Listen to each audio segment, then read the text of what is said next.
In the earlier video, we have studied taxonomic hierarchy in details.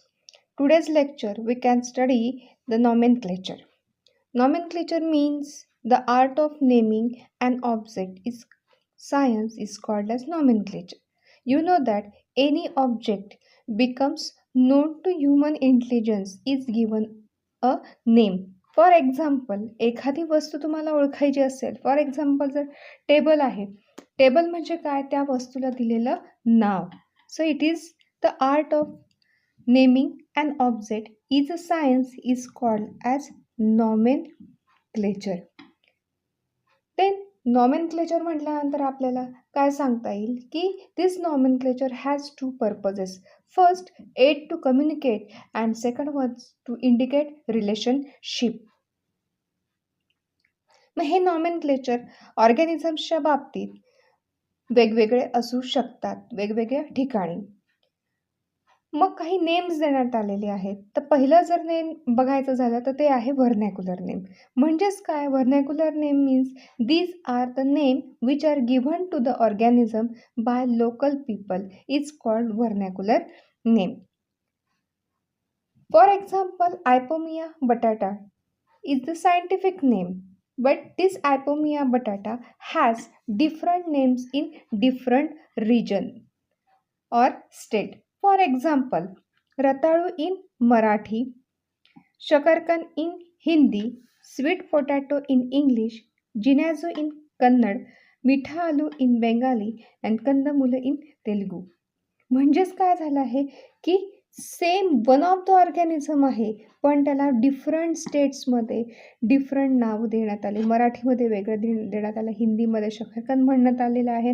म्हणजेच काय झालं आहे की one of the organism has different names in different place. मग त्याच्यामुळे काय होतं, it creates confusion, do not indicate the proper relationship and it do not give a proper information, so that vernacular name is avoided. Vernacular name is avoided. म्हणजेच काय, vernacular name म्हणजे एखाद्या विशिष्ट ठिकाणी की प्रत्येक जर स्टेट बदलले तर त्या वस्तूला वेगवेगळे नावं देतात. त्या लोकल पीपलनी दिलेले नावं म्हणजेच काय, vernacular name. Vernacular name can be avoided so that scientific name has given to that organism. This scientific name is based on some criteria and principle. For example, Cider acuta is one of the plant. This scientific name generally polynomials, आधी polynomials होते.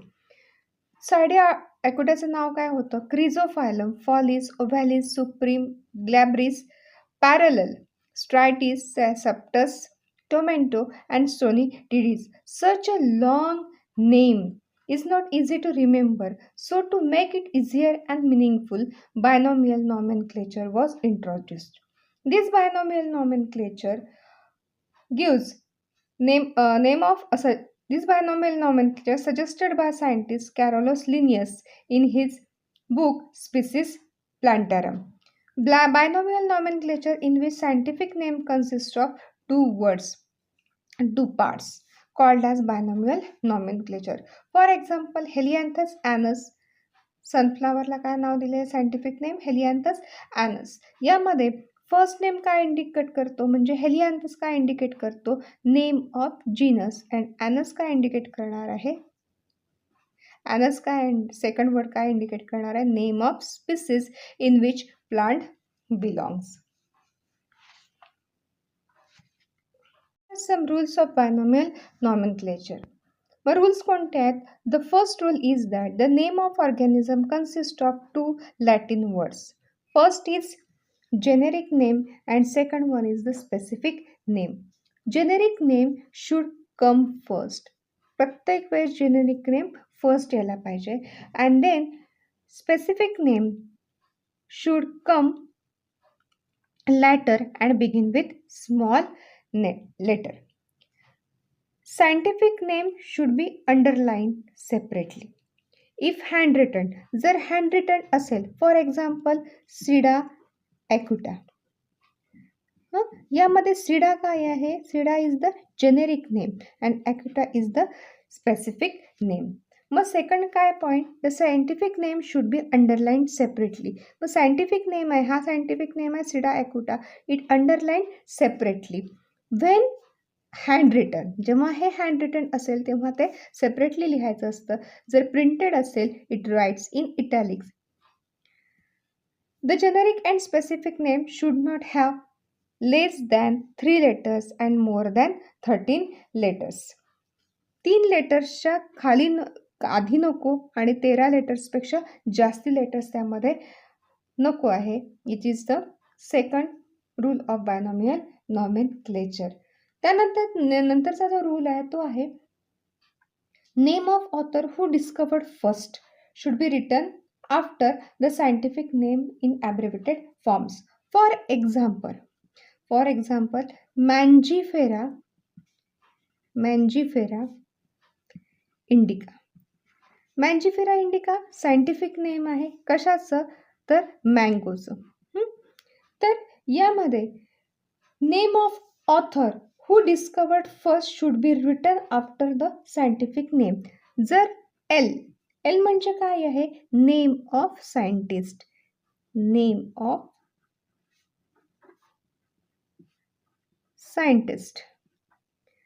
Of scientist यांनी discover केलं should be written after the scientific name in abbreviated form. याचे काही advantages आहे binomial नॉमेनक्लेचरचे. पहिला advantages आहे की it is simple, meaningful and precise. They are accepted universally. They avoid confusion and uncertainty created by local people, so that binomial nomenclature is universally accepted. Before starting 5 kingdom system of classification, let us discuss the 2, 3 kingdom, 4 kingdom and then 5 kingdom system of classification. 2 kingdom system of classification suggested by Carl Linnaeus. He was called as the father of taxonomy. मग या ठिकाणी यांनी 2च kingdom suggested केलेत. कोणते? The Plantae and Animalia. मग ही 2 kingdom system कशावर depend होती? तर पहिली कॅरेक्टर्स होते sedentary or motile organism. Second, mode of nutrition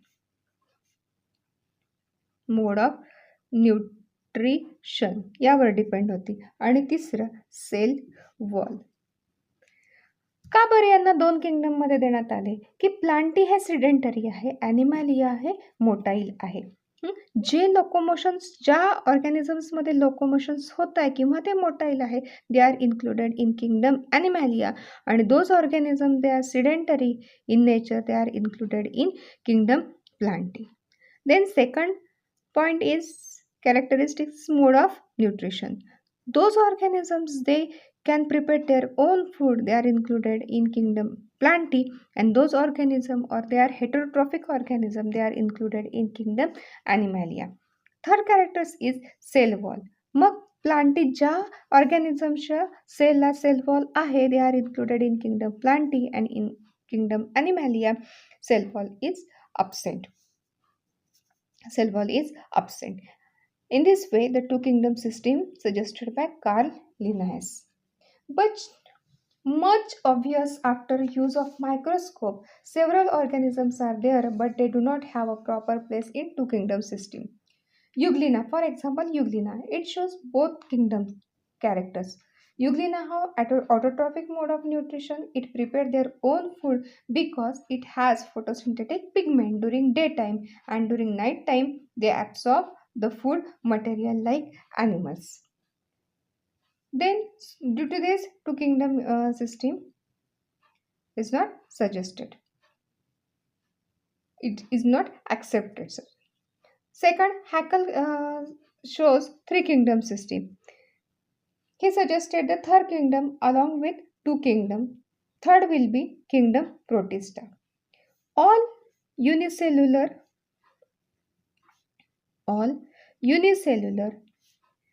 eukaryotic organism are included in kingdom Protista.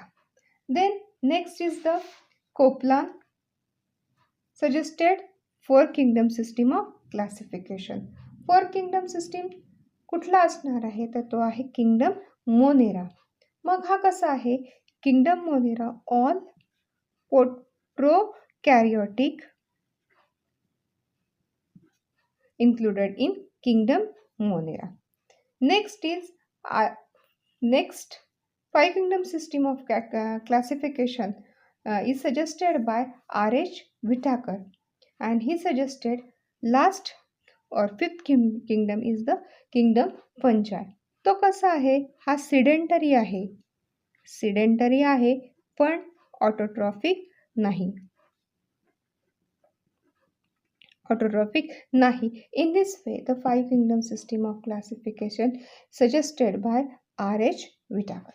Let us discuss first kingdom, Kingdom Monera, in details. Kingdom Monera has only bacteria. मग kingdom Monera मध्ये येणारे organisms कोणते असेल तर bacteria आहे as its members.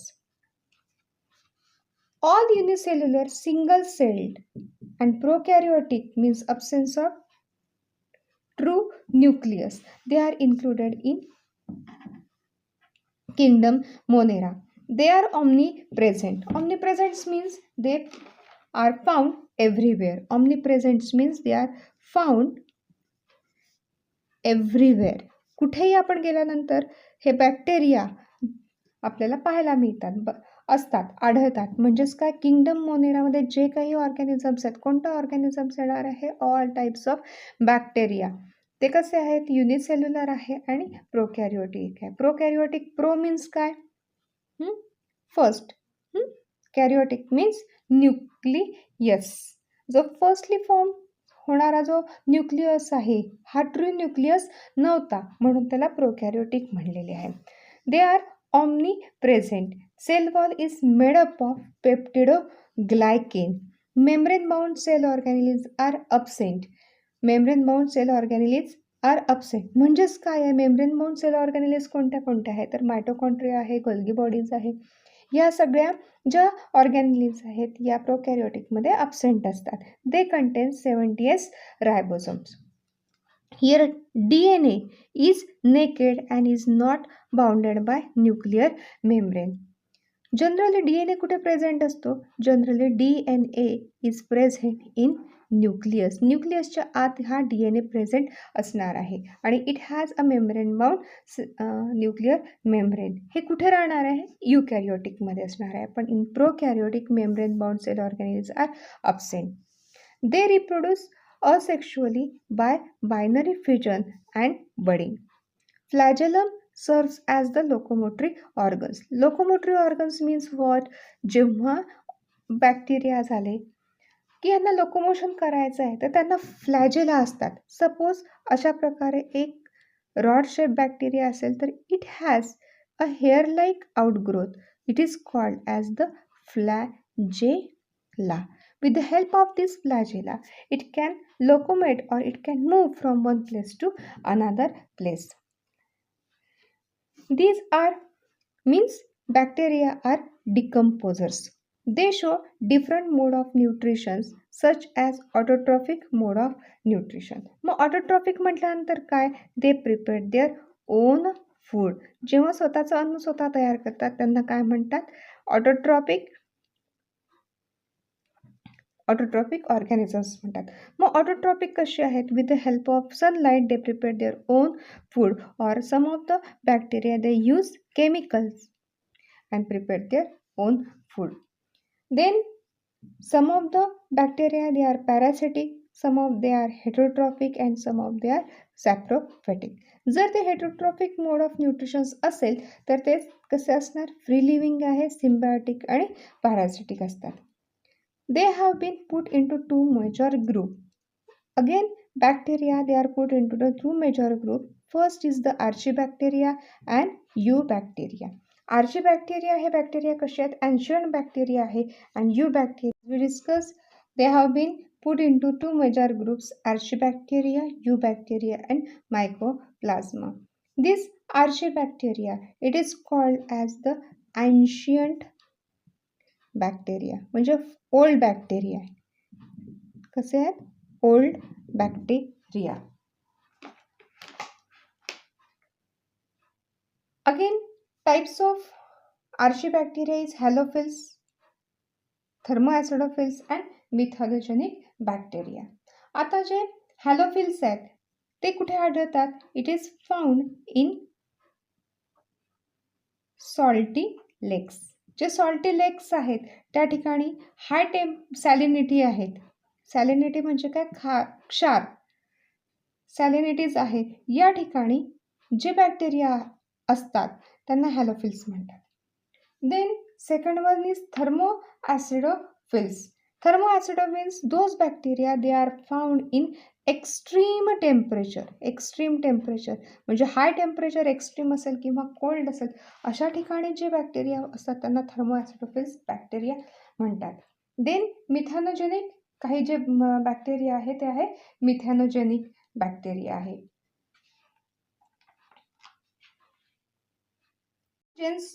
Found in marshy areas. They produced methane gas. Found in plenty marshy areas. Also found in gut of ruminants animals like cows and buffaloes.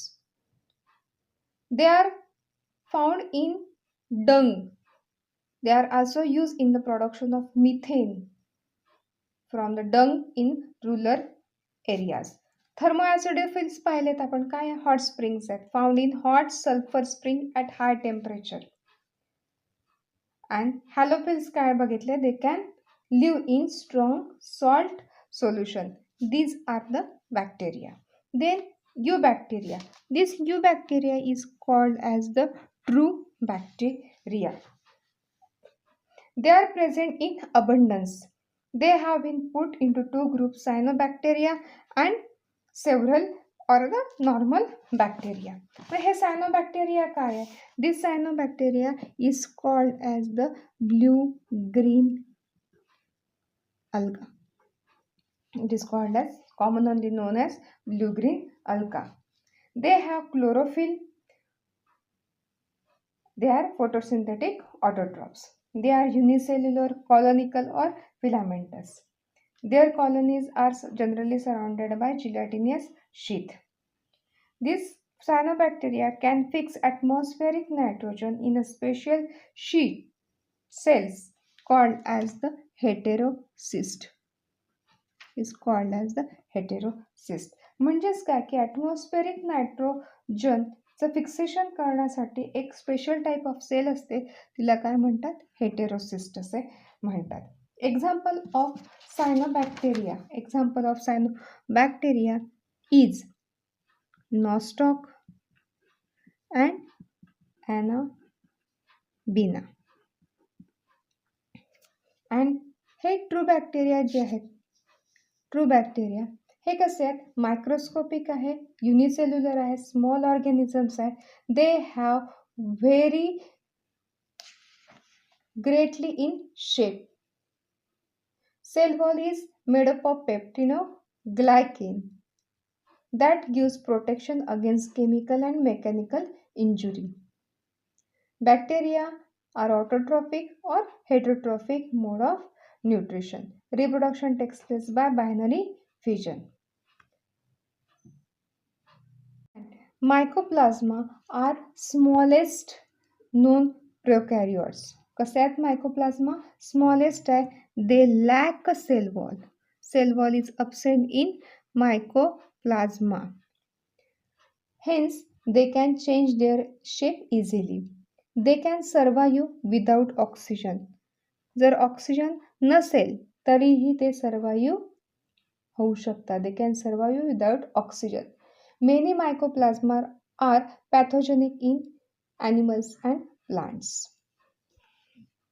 These are the structure, these are the details information of bacteria.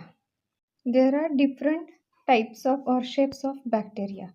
First is coccus, which is spherical in shape. Depending on their shape, they are of four types. First is coccus Second is Bacillus, which is rod-shaped bacteria. Comma-shaped bacteria is called as Vibrio, and spiral-shaped bacteria is called as the Spirillum. There are different types of or shapes of bacteria. First is coccus, which is spherical in shape. Depending on their shape, they are of four types. First is coccus, second is bacillus, which is rod-shaped bacteria. Comma-shaped bacteria is called as Vibrio, and spiral-shaped bacteria is called as the Spirillum.